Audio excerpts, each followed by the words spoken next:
గమనించాలి. ఇక్కడ ఒక మాట కనబడుతుంది కదా, ఈ మాట త్రిత్వ సిద్ధాంతాన్ని తెలుసుకోవడం ఎంత అవసరమో మనకు తెలియచేస్తుందండి. ఇంతకీ ఏమిటా మాట? ఒక దైవ సేవకుడు ఆరాధన ప్రారంభించడానికి ముందుగా ఒక ప్రార్థన చేశాడు. ఏంటి ఆ ప్రార్థన? తండ్రి, మా కోసం నీవు శిలువపై మరణించినందుకు వందనాలు. ఈ ప్రార్థన కరెక్ట్ అంటారా? కాదండి. ఎందుకంటే సమస్త మానవుల కొరకు మరణించింది తండ్రి కాదు, కుమారుడనే యేసుక్రీస్తు ప్రభువారు.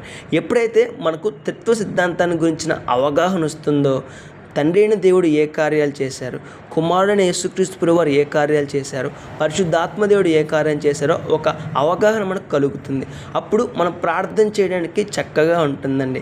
చాలామంది వ్యక్తులు ప్రార్థన లేఖనాలకు అనుసారంగా చేయకుండా తమ ఇష్టానుసారంగా చేస్తూ ఉన్నారు, లేఖనాలకు విరోధంగా చేస్తూ ఉన్నారు. ఇది ప్రమాదకరం అండి. అందుకనే త్రిత్వ సిద్ధాంతాన్ని గురించిన అవగాహన మనం కలిగి ఉండాలి. ఒకరేమో ఈ విధంగా ప్రార్థన చేశారు, ఈ ప్రార్థనను యెహోవా నామమున అడుగుతున్నాం తండ్రి అన్నారు. అలా చేయొచ్చా? కాదు కదా. యేసుక్రీస్తు ప్రభువారి నామమున అడిగితే ఆ ప్రార్థన మనకు అనుగ్రహించబడుతుంది. ఆ ప్రార్థనలో మనం ప్రస్తావించిన మాటలన్నీ మనకు వస్తాయండి. అలా కాకుండా యెహోవా దేవుని నామమున ప్రార్థన చేయడం కరెక్ట్ కాదు. అందుకనే త్రిత్వ సిద్ధాంతాన్ని గురించిన అవగాహన మనకు వస్తే ప్రార్థన ఎలా చేయాలో తెలుస్తుంది.